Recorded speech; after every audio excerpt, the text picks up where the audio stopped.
IDTV మన ఉనికి మన వాణి. బైస్రాల్ లోయలో జరిగిన ఉగ్రదాడి నుంచి ఇప్పటికీ దేశం కోలుకోలేకపోతుంది. బాధితుల ఆర్తనాదాలు ఇంకా దేశ ప్రజల మనస్సుల్లో ఆవేదనను కలిగిస్తున్నాయి. ప్రధాని మోడీ కూడా దాడి ఘటనపై ఉగ్ర రూపాన్ని ప్రదర్శిస్తున్నారు. దేశంలో మాత్రమే కాదు, ప్రపంచంలో ఏ మూలన ఉగ్ర మూలాలున్నా కూడా వదిలేది లేదని హెచ్చరిస్తున్నారు. వెంటాడి వేటాడి మరి ఉగ్రభూతాన్ని అంతం చేస్తామని వార్నింగ్ ఇస్తున్నారు. సాధారణంగా హిందీలో మాట్లాడే మోదీ ఈసారి ఇంగ్లీష్లో స్పీచ్ ఇచ్చి మరి హెచ్చరికలు జారీ చేశారు. ప్రపంచ దేశాలకు, ముఖ్యంగా పాకిస్తాన్కు ముచ్చెమటలు పట్టేలా మాట్లాడారు.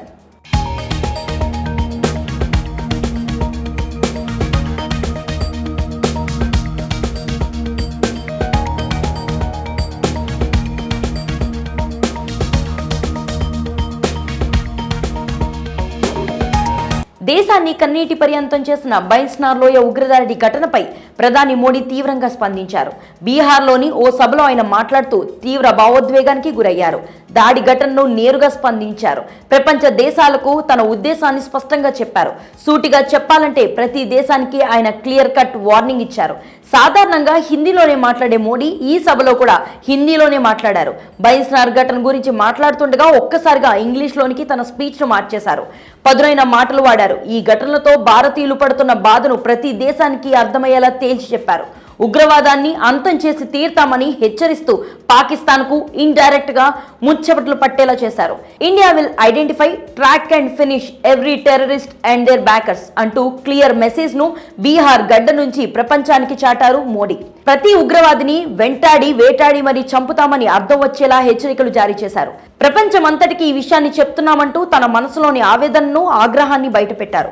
ఈ కష్టకాలంలో భారత్కు అండగా నిలబడిన ప్రతి దేశానికి మోడీ ధన్యవాదాలు చెప్పారు.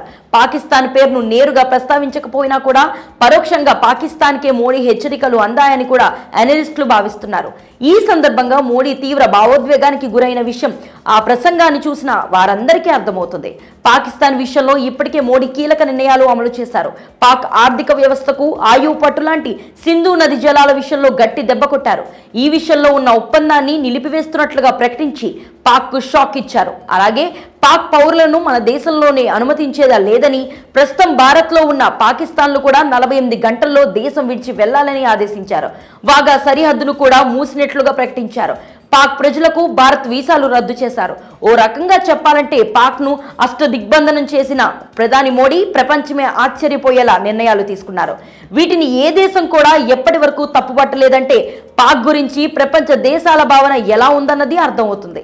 మరోవైపు బీహార్ గడ్డ నుంచి మోడీ ఇచ్చిన సందేశం పైన పాక్ మినహా మిగతా దేశాలు అన్నిటి నుంచి సంపూర్ణ మద్దతు వ్యక్తమవుతుంది. భారత్ విధించిన ఆంక్షలు, తీసుకున్న నిర్ణయాలపై పాక్ మౌనంగా ఉన్నంత వరకు ఎలాంటి ఇబ్బంది ఉండదు. అలా కాదని తోక జాడిస్తే భారత్ సింహాలు జూలు విధించడం ఖాయమని మోడీ ప్రసంగంతో స్పష్టమవుతుంది. రానున్న రోజుల్లో ఖచ్చితంగా భారత్ రియాక్షన్ ను పాక్ అనుభవించి తీరుతుందని తెలిసిపోయింది.